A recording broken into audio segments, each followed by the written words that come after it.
Okay, let's move on to a different type of ventilation. This is ASV, adaptive servo ventilation.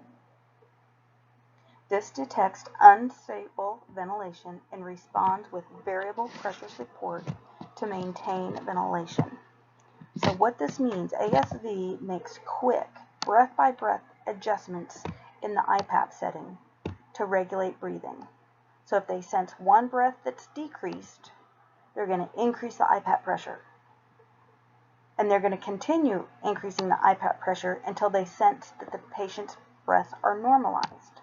Once they sense that the patient's breaths are good on their own or big on their own, then the machine will quickly decrease the IPAP setting. So the IPAP setting is constantly changing in accordance to the patient's breath. There's different algorithms, to achieve this same concept, and they're made by different manufacturers. And one is called the BiPAP Auto SV. The other one is called the VPAP Adapt SV. So all three devices are used to regulate breathing, and they do it on a quick breath-by-breath adjustment to the IPAP setting, but they're just different manufacturers.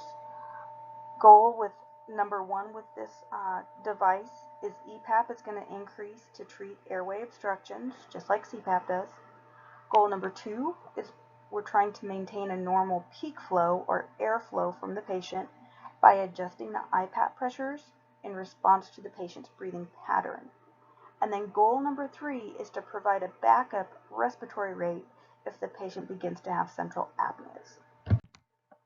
So here's a picture that kind of demonstrates what this is doing, and this is actually a picture of the VPAP Adapt SV. So if you start off at your right, you're going to see let's see if I can get a pen to work with us here. Pen, and we're going to do this. So we're going to start over here. Okay, here the patient is having apnea, and our VPAP is turned off. Okay, then notice the patient slowly starts to take breath. They get bigger and bigger and bigger and bigger, and then they experience another apneic event. So now we turn on our VPAP Adapt SV machine right here. Okay, and notice the patient's taking some nice deep breaths here, and the VPAP pressures are low. Once the patient starts to have a hypopnea, whoops, why can't I get that to drop? There we go, a hypopnea. Then notice the VPAP pressure increases.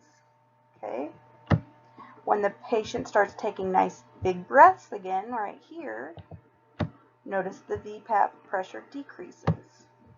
As the patient's breath decreases here, the VPAP pressure increases. So the VPAP is consistently responding to the patient's breath until eventually it normalizes. Here the patient's breath has now normalized, the VPAP pressure has now normalized, and here the patient is sleeping soundly.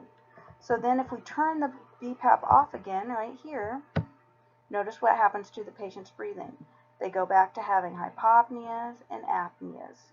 Okay?